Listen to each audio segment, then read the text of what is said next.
l'entomologie en Bourgogne, elle est très inégalement répartie sur les 4 départements. Et contrairement à Olivier ce matin qui nous disait que c'était Lyon qui était la plus pauvre, pour nous, c'est la Nièvre.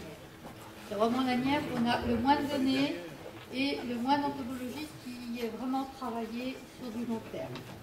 Ensuite, on a Lyon avec peu d'entomologistes de renom, même s'il y en a un certain nombre qui travaillent sur Lyon. On n'a pas vraiment de grand nom connu. Après, la Saône-et-Loire, alors là, il y a Pléthore, il y en a beaucoup. Ils sont surtout concentrés sur Autun, grâce au grand séminaire où on avait beaucoup d'abbés qui connaissaient l'entomologie, et à la Société d'histoire naturelle d'Autun. Et enfin, la Côte d'Or qui entre Université Muséum, Société de sciences naturelles de Bourgogne et Société entomologique de Dijon, va être parcourue un peu dans tous les sens, sauf un peu à l'ouest du département. Alors si on va sur la Nièvre, on a d'abord au tout début du XXe siècle, Sellier, qui est un entrepreneur et qui a essayé de faire un répertoire des coléoptères de la Nièvre. Vous voyez un peu les étiquettes sur la droite qui sont curieusement mises verticalement sur les pins. Ensuite, on a Hubert Marion qui s'est occupé davantage des papillons. Il a fait un catalogue des lépidoptères de la Nièvre, mais ce qui l'intéressait surtout, c'était les tout petits papillons. Les micro-lépidoptères, ça, c'était vraiment son dada. Ensuite, une fois qu'il en a fait à peu près le tour, il s'est attaqué aux pompiles. Les pompiles, pour mémoire, ce sont des hyménoptères qui chassent les araignées pour pouvoir pondre dedans. Il en trouve 42 espèces. C'est pas mal pour le département pour l'instant. Ensuite, Éric Marois, lui, va s'attaquer aux lépidoptères et il aime bien faire des croisements. Alors, ces croisements, il va les faire entre Saturnia peri et Saturnia pavonia. Et il va obtenir des hybrides, soit aussi grands que le premier, mais avec la couleur du second, soit l'inverse. Ensuite, Michel Savouret ne travaille pas vraiment sur la Nièvre, mais il ramasse des papillons un petit peu partout quand il va voir sa mère qui habitait dans le coin. Donc il va publier en 2011, c'est-à-dire très récemment, une contribution à l'inventaire des lépidoptères de la Nièvre. Quant à Charles Paillet, lui va s'attaquer à l'inventaire des carabes. Alors c'est en cours, il y en a sûrement encore pour quelques années, mais ça avance. Enfin, Yves Gomy, grand spécialiste mondial des hystérides, travaille sur les catalogues régionaux aussi, puisqu'il va faire 9 notes sur la contribution à l'établissement des catalogues. Donc là, sur les 4 départements, on va avoir des données un petit peu éparpillées partout, qu'il faut regrouper par la suite. Si on va dans Lyon, eh bien dans Lyon, il y a René Conon qui va écrire un catalogue des coléoptères du département de Lyon, qui complète un précédent catalogue. Et René Conon va prendre une citation d'Oriferne sur Cicindela literata. C'est la bestiole qui est tout à fait à droite, qui est intéressante sur l'image de droite. Et cette bestiole va nous poser beaucoup de problèmes parce que la collection avait disparu. Elle était restée dans la famille et puis au bout de quelques années, elle a été donnée à la Société archéologique de Sens. Allez savoir pourquoi. Qui l'a redonnée après au musée, de telle sorte qu'on a retrouvé dans les greniers cette collection. Elle était intéressante à trouver parce qu'on pensait sincèrement que c'était une fausse donnée. Et en fait, c'est pas vrai. Elle a bien été trouvée à Sens, et en recherchant dans les vieux documents, grâce au conservateur du musée de Sens, on a retrouvé un dessin montrant le Lyon au niveau de Sens, avec des grands bancs de sable. Et c'est uniquement là qu'elle pouvait vivre. Lyon ayant été canalisé, vous pouvez être sûr que vous ne trouverez pas la bête. Mais il n'y a pas que les gens de Lyon qui travaillent sur Lyon, il y a beaucoup de Parisiens qui travaillent principalement, comme d'habitude, sur les lépidoptères et les coléoptères. Et toutes ces données vont être publiées dans 2 revues principalement, le Coléoptériste et le Bulletin des lépidoptéristes parisiens. Entre autres, ils vont publier un catalogue de la vallée de la Cure sur les lépidoptères nocturnes, et puis en relation aussi avec l'ONF, eh bien, ils vont publier et ils vont travailler sur la forêt de Pontigny. Ensuite, Roger Méteil, c'était un homme qui avait travaillé beaucoup en Asie, et puis il est revenu dans l'Aube, sa terre natale, et pour des raisons familiales, il est parti à Sens. Alors là, entre 2002 et 2006, il va faire une série de catalogues qu'il publie à titre d'auteur, et il va travailler essentiellement quand même sur la partie nord de Lyon. Sa collection, par contre, pour ce qui est des insectes français, était donnée au musée de Dijon. À l'heure actuelle, dans Lyon, il reste encore quelques naturalistes quand même, qui travaillent sur des insectes. Un en particulier qui travaille sur les rhopalocères, et on aura deux qui vont travailler sur les coléoptères. Principalement les saprophysiques pour l'un, et l'autre étant spécialisé uniquement sur ce qu'on appelle les charançons. Alors, en Saône-et-Loire, on a à cheval sur le 19 et 20e siècle Louis Fauconnet, qui travaille sur une faune analytique des coléoptères sur la France entière. Mais avec l'abbé Vitura, qui est à Autun, il travaille avec de nombreux autres abbés qui sont toujours au grand séminaire sur un catalogue de la Saône-et-Loire. Jean Sainte-Claire de Ville, lui, arrive au Creusot en 1903. Il n'est pas du tout originaire de la région, mais il va écrire quelque chose de fondamental dans une revue qui s'appelle L'Abeille. Et il va écrire un catalogue raisonné des coléoptères de France. Alors ça, vraiment, ça va être la Bible. Hein. On va s'en servir jusqu'à la fin du XXe. Et ça n'est que tout récemment, avec les nouvelles méthodes, que l'on va essayer de modifier un petit peu ce catalogue. Il est en cours de révision et normalement, si tout va bien, l'année prochaine, on devrait avoir une version revue et corrigée de ce catalogue.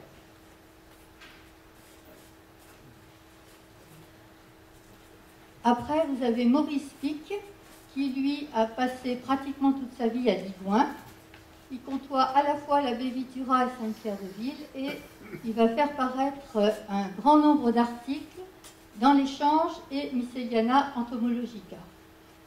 Alors ces articles sont fort intéressants, certes, mais son problème, c'est qu'il est variétiste et qu'il va publier un nombre incroyable de variétés en tout genre. Et c'est pas toujours très évident. Alors, seules quelques variétés sont passées au rang d'espèces à l'heure actuelle, tout le reste étant tombé dans l'oubli. Ensuite, Paul Rodari, père, et son fils, Daniel, vont faire une collection de coléoptères, là encore à Autun, et autour d'Autun, mais dans toute la France aussi. Et cette collection est arrivée au Muséum d'Autun il y a quelques années. Albert Dulac, pour nous changer un petit peu, va travailler, lui, sur les diptères. Mais il s'est vraiment centré autour de Saint-Leu, Saint-Laurent-d'Andonnay. Il n'y a pratiquement que cette localité où il y a des mouches, paraît-il, en Saône-et-Loire, d'après Dulac. Jean-Marie Hérette, lui, soutient une thèse sur les apions. Les apions qui, jusqu'à une époque très récente, faisaient partie des charançons. Ils en sont séparés depuis peu. Il fait une thèse en 83 et là, il va essayer d'expliquer un petit peu tout ce qu'il y avait comme apions dans la région Bourgogne. Mais malheureusement, il est mort très vite, en 1997. Il aura quand même cependant eu le temps de publier quelques espèces nouvelles, comme celle qui est à droite. À l'heure actuelle, il y a toujours des entomologistes. Il y a Pierre Sorlet qui travaille sur l'ensemble des coléoptères. Alors lui, il a fait une belle collection. Il l'a donnée au musée de Dijon de son vivant. Seulement, il y a quelques boîtes qui sont bien présentées comme ça parce qu'elles sont des grosses bêtes. Mais il a travaillé aussi sur plein de petites. De telle sorte que voilà ce que c'est comme collection. Hein. Suivant la bête, suivant la grosseur des boîtes, les insectes sont de plus en plus petits.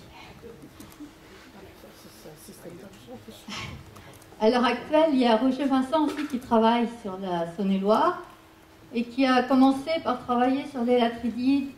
Là encore, ce sont des tout petits coléoptères de quelques millimètres. Hein. Mais l'âge venant, il s'est mis au chrysomèle, c'est un tout petit peu plus gros. On est à 5 mm, là, 5 à 10 mm. Et une fois arrivé en retraite en Saône-et-Loire, il a commencé à refaire un catalogue des coléoptères de Saône-et-Loire.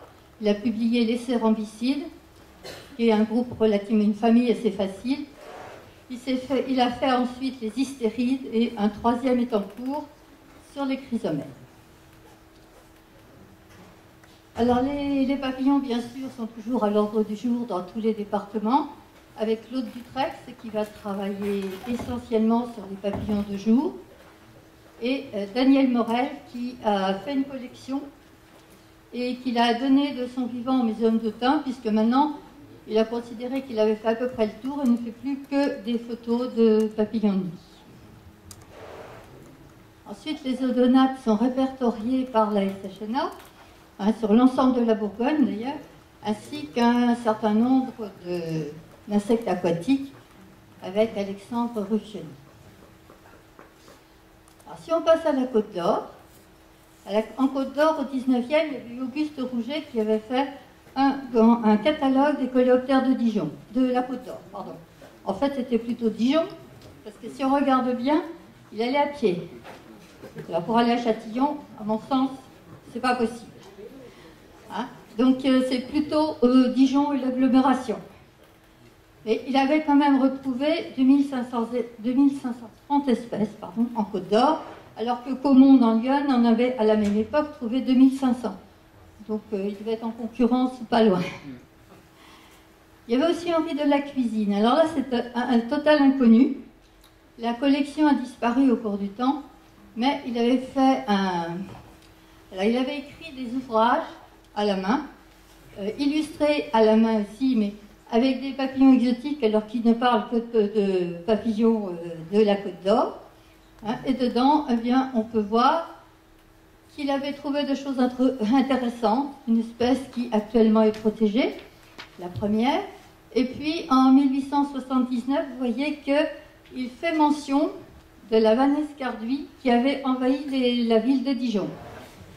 Pour mémoire, la même espèce a envahi aussi la Côte d'Or en 2006. Donc c'est répétitif. Hein. Après, vous avez Edmond S.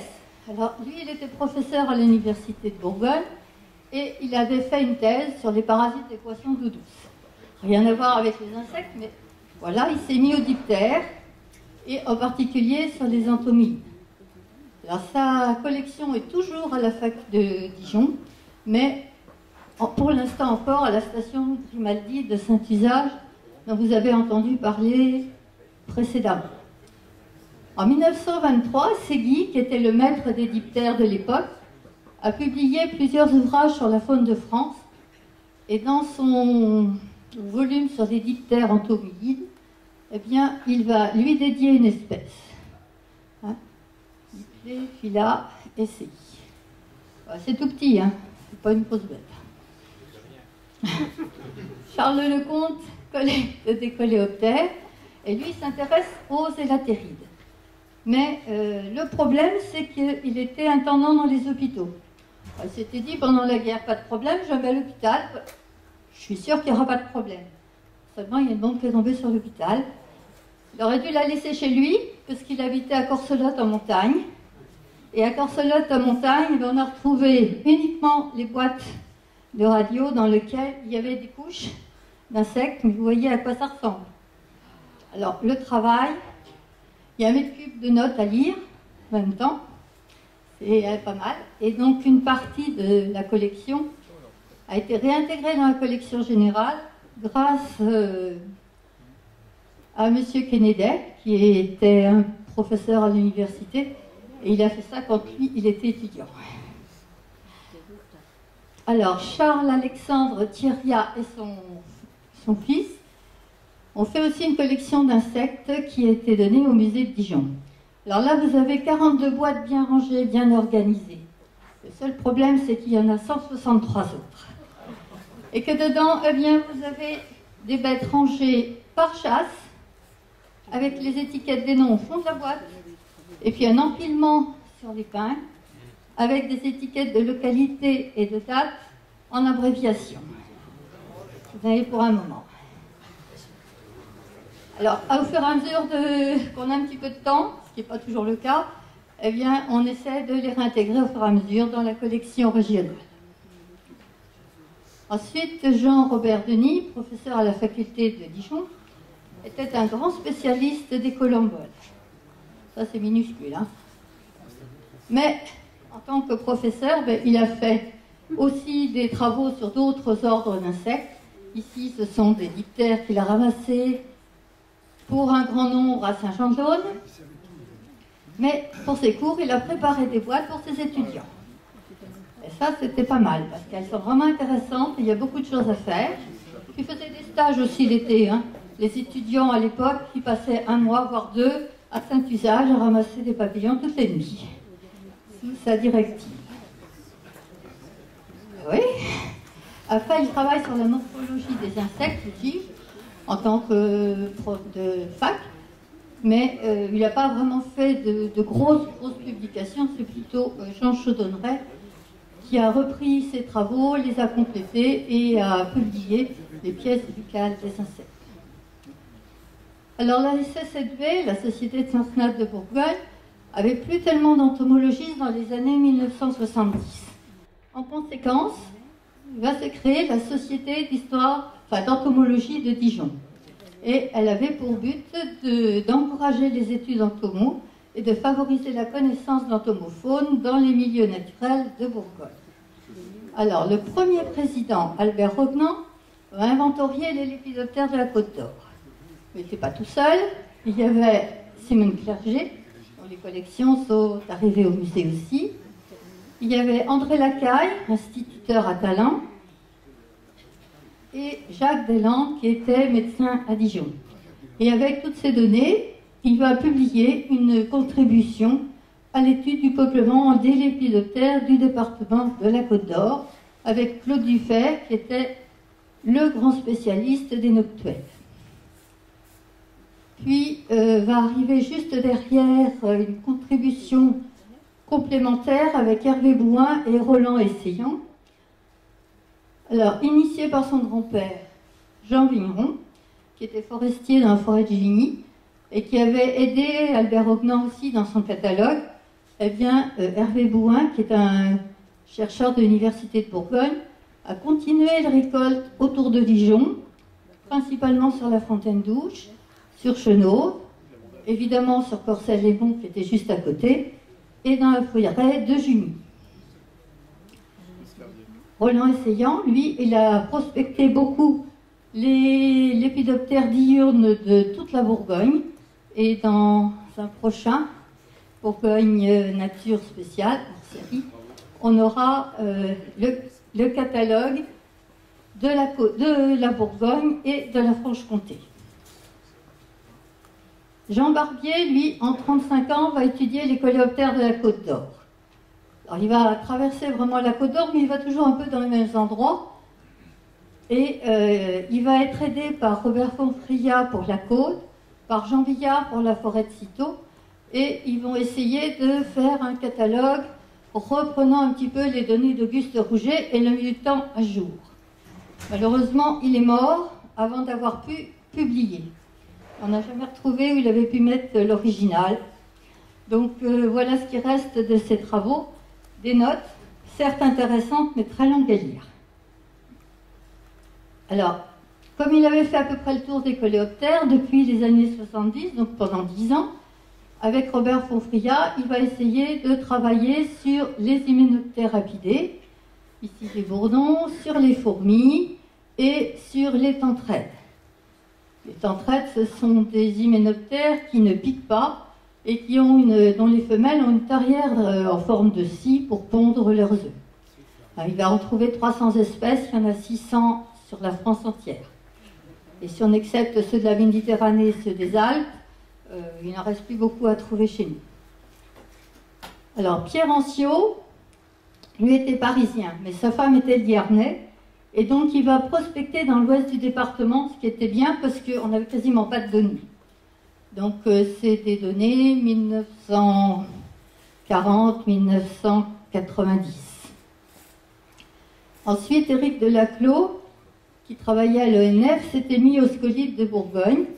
Il avait fait une publication sur l'ensemble des scolites qu'on pouvait y trouver. Et puis, il s'était mis aux vrillettes, parce que les vrillettes, ce sont de tout petits coléoptères, difficiles à identifier. Donc, avec un Allemand, ils avaient commencé des notes.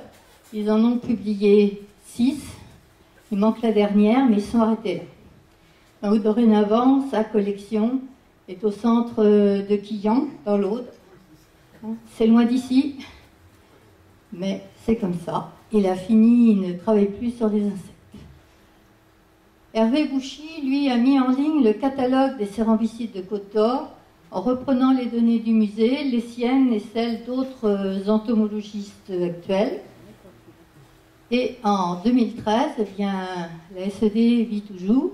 Elle continue ses prospections, ici avec Roger Lessen, dans le Val-Suzon, pour une sortie qui s'est passée cet été, le 8 juin de cette année. Et je vous remercie.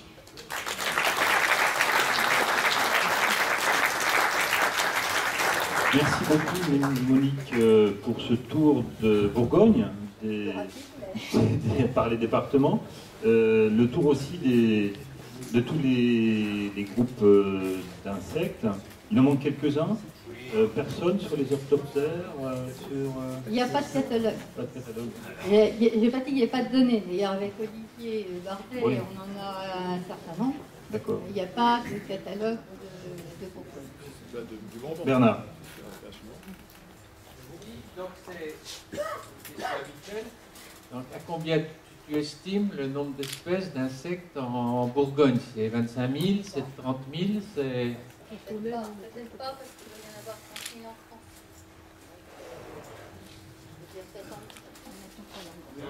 Faut que tu rendes le micro, Bernard, pour la réponse.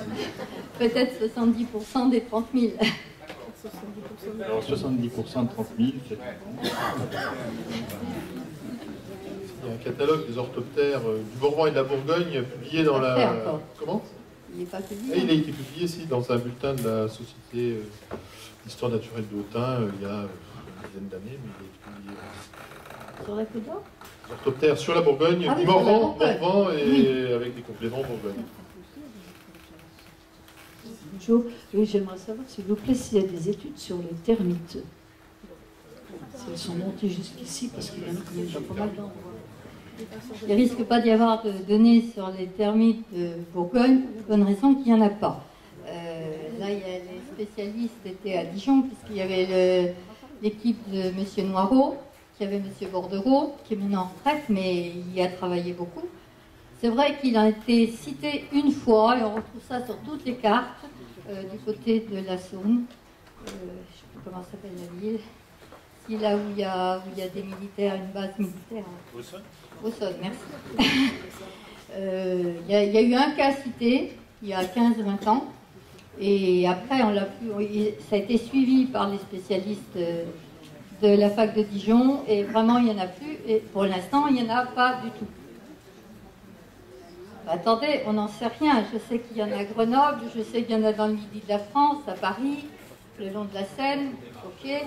C'est connu, il y en a d'après les spécialistes de cette espèce. Après, pour l'instant, il n'y a rien en Côte d'Or, ni en Bourgogne. Patrice, oui. Tu peux donner... Oui, simplement pour dire qu'en Bourgogne, depuis quelques années, il y a un groupe qui s'intéresse aux odonates, un groupe informel de naturalistes, animé notamment par Alexandre Ruffoni de la SHNA et par Guillaume Doucet, le grand spécialiste des exuvies, et qui a publié un guide d'identification qui est unique en France, quoi. Vraiment, et qui travaille au conservatoire, par ailleurs. Et ce qui est intéressant à voir, je dirais, dans la pratique de cette entomologie-là, c'est que beaucoup sont des ornithologues qui s'intéressent secondairement à ces animaux qui volent bien, aussi comme des oiseaux, qui voilà, une parenté. Donc la manière de les aborder, c'est un petit peu comme les oiseaux.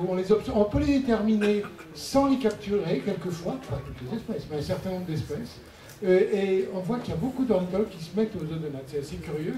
Et l'objectif, c'est quand même d'arriver à une classe des odonates de Bourgogne d'ici quelques années. Hein. Oui, enfin, le catalogue, enfin, Monsieur Grand avait aussi publié un superbe bouquin sur les odonates de France, dans lequel il expliquait comment déterminer aussi avec les écrits, et aussi de très bonnes clés de détermination. Mais c'est pas toujours très très facile quand même de les déterminer à vue. Il faut quand même se méfier parce que même les spécialistes pour certaines espèces sont quand même obligés de les attraper pour savoir ce que c'est. C'est pas gagné, surtout si vous avez des femelles. Moi, je voulais poser une question, Monique. Pourquoi la SED a été créée? Alors, si vous apparteniez à la SSNB... Non, on y appartenait... Enfin, j'y étais pas encore à cette époque-là, je suis désolée, mais la SSNB existait.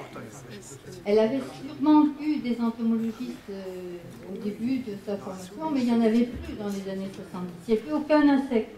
Personne ne travaillait plus sur les insectes à la Société de sciences naturelles de Bourgogne.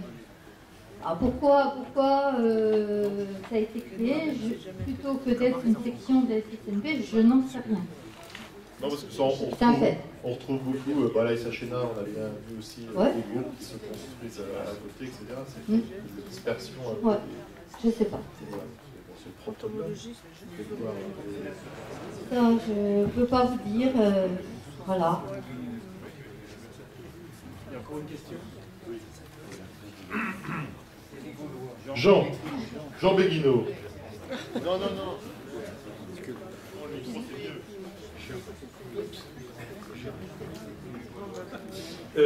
Oui, juste un petit clin d'œil. Marc-André Solos hier nous parlait de transfert de gènes entre des espèces assez différentes les unes des autres.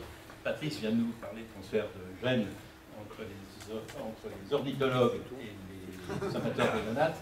Je voulais signaler, toujours en termes de clin d'œil, qu'il y a aussi des transferts de gènes entre les botanistes, par exemple, et les entomologistes. Par exemple, les mines illégales sont en général l'objet d'intérêt plus particulièrement de botanistes. Il y a aussi un transfert de gènes entre, vous allez voir, entre les botanistes, d'une certaine façon, enfin, les anciens botanistes et les amateurs d'escargots, parce que les escargots, comme les plantes, sont assez sérieusement enracinés dans le sol et sont en tout cas assez sensibles à la nature du sol. Donc je trouve ça, j'y aurais pas pensé, mais Patrice... Je suis en train de blaguer.